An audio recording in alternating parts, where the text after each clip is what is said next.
May pera ko.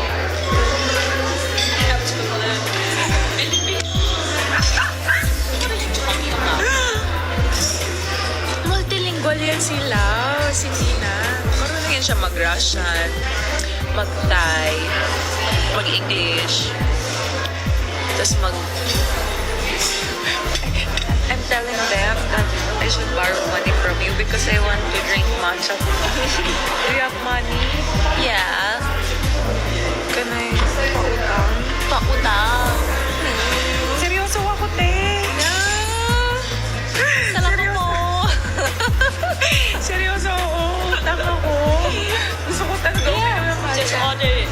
But I don't have money. Yeah, I'll utang. Yeah. Ang utang. Utang. Pautang. Yeah, Yay! Nakabudol tayo mga te.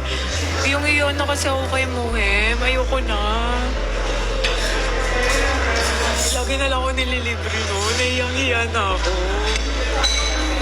Ah, eto pa. Binilhan niyo pa ako nung cute na melody na...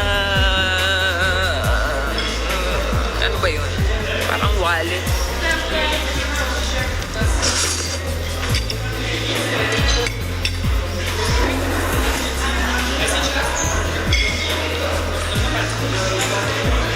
Mahal yung matcha, 88,000 dong.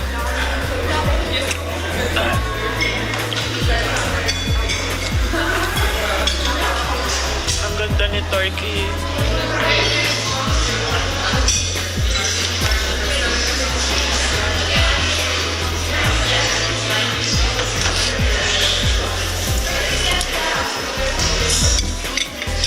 Anong sounds?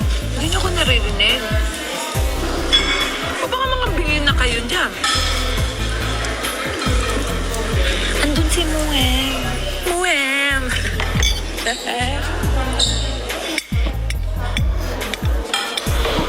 I don't wanna bother Muhem anymore.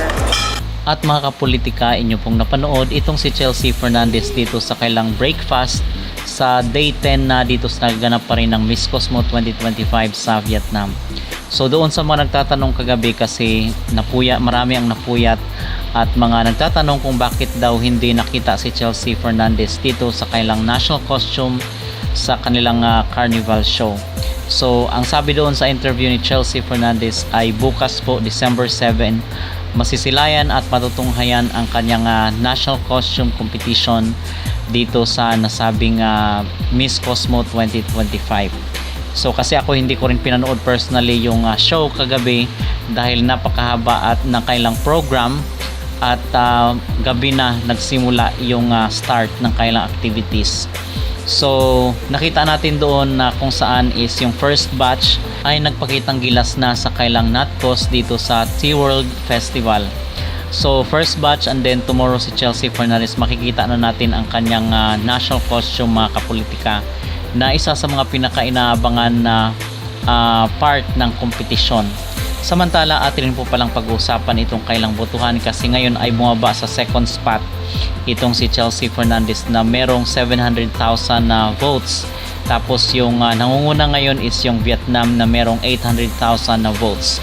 So talagang napakalakas ng boto ng Vietnam ngayon dahil sa kanila yung venue ng Miss Cosmo 2025. Pero ang napapansin ko mga kapolitika ay tila ba hindi na ganoon ka-passionate at ka-enthusiastic ang mga Pilipino na bumoto dito sa kompetisyon sa pamamagitan ng ating representative na si Chelsea Fernandez. Hindi katulad doon sa Miss Universe at sa Miss Grand International na from time to time ay talagang nag-update ng mga botohan. Ngayon ay hindi na ganoon ang sitwasyon. Siguro marahil ay wala na rin gana ang mga Pilipino dahil nga dito sa pagkakaligwak lagi ni Chelsea Fernandez sa top 5. Kasi sa sinasabi nga natin, either ikaw yung top 1 sa botohan or hindi, as long as ikaw talaga yung gusto ng organization ay talagang hanap sila ng paraan para ikaw yung mananalo. Pero kung ayaw nila sa atin ay wala tayong magagawa doon mga kapolitika, at least hindi tayo napagastos sa kanilang kompetisyon.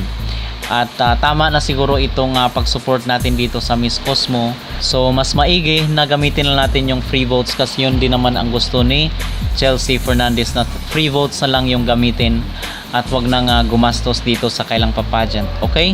So yun ang aking mag-reaction at ang aking mag-opinion. Kayo po ba ay agree mga kapolitika na wag na tayong gumastos dito sa Miss Cosmo? Mag-comment down below at huwag kalimutang mag-like at mag-subscribe na rin kayo para updated kayo sa ating mga latest issue.